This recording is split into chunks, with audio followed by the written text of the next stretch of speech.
সবুজ পাতার ফাঁকে লাল টকটকে টমেটো চোখে পড়ছে এবং এই টমেটোগুলো সবগুলোই একেবারে ফ্রেশ এবং কোনো রকম দাগ নেই, কোনো রকম পোকামাকড়ের আক্রমণ নেই।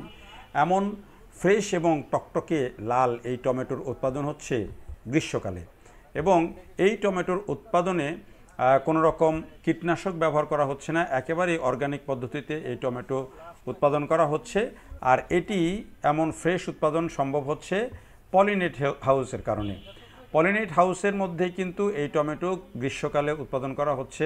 নর্মাল সিজনে তো এটি উৎপাদন করা যায়, এখন কিন্তু এই পলিনেট হাউসে গ্রীষ্মকালেও কিন্তু অনেক চাষি, অনেক উদ্যোক্তা তারা কিন্তু এই টমেটো চাষ করছেন এবং এখানে কিন্তু বেশ ভালো ফলন তারা পাচ্ছেন।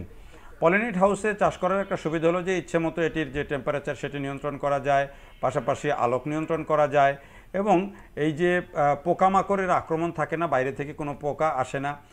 এ কারণে কিন্তু সেটি দমন করার জন্য যে পরিমাণে কীটনাশক নর্মাল বাইরে উৎপাদন করলে যে ধরনের কীটনাশক প্রয়োগ করতে হয় সেটি প্রয়োগ করার প্রয়োজন হয় না।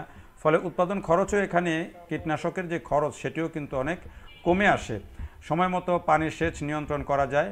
ফলে এখন অনেকেই এই পলিনেট হাউস পদ্ধতিতে সবজির চাষ করছেন এবং সেখানে টমেটোর উৎপাদনও কিন্তু অনেকেই করছেন এবং এই পদ্ধতিতে উৎপাদনে কিন্তু লোকসানের সম্ভাবনা কম, কারণ নর্মাল যে টমেটো সেগুলোর যে দাম পাওয়া যায়, পলিনেট হাউস উৎপাদিত টমেটো কিন্তু যেহেতু দেখতে অনেক আকর্ষণীয় হয়, রোগবালাই থাকে না, পোকামাকড় থাকে না, একই রকম সাইজের হয় বা একই রকম কালারের হয়, এই কারণে কিন্তু এটি অপেক্ষাকৃত দেখতে আকর্ষণীয় হয় এবং এটি চোখে পড়ে এবং এগুলো যে কোনো বড় সুপার শপেও কিন্তু সাপ্লাই দেওয়া যায়। আবার যারা কিনেন তারাও কিন্তু বেশি দাম দিয়ে কিনতেও কোনো আপত্তি করেন না।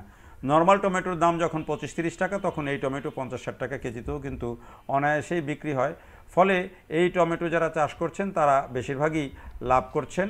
তবে যত্নের বিষয়টা কিন্তু নিজস্ব। এ বিষয়ে কৃষি বিভাগের সাথে পরামর্শ করা যেতে পারে।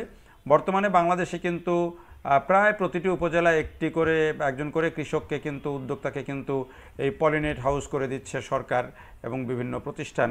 ফলে এই পলিনেট হাউসে বিভিন্ন ধরনের চারা উৎপাদন থেকে শুরু করে নানা প্রজাতির সবজি চাষ করে অল্প জমিতে অধিক পরিমাণে সবজির উৎপাদন সম্ভব হচ্ছে এবং সেগুলো অর্গানিক পদ্ধতিতেই কিন্তু উৎপাদন করা সম্ভব হচ্ছে, যেগুলো আমাদের স্বাস্থ্যের জন্য ভালো।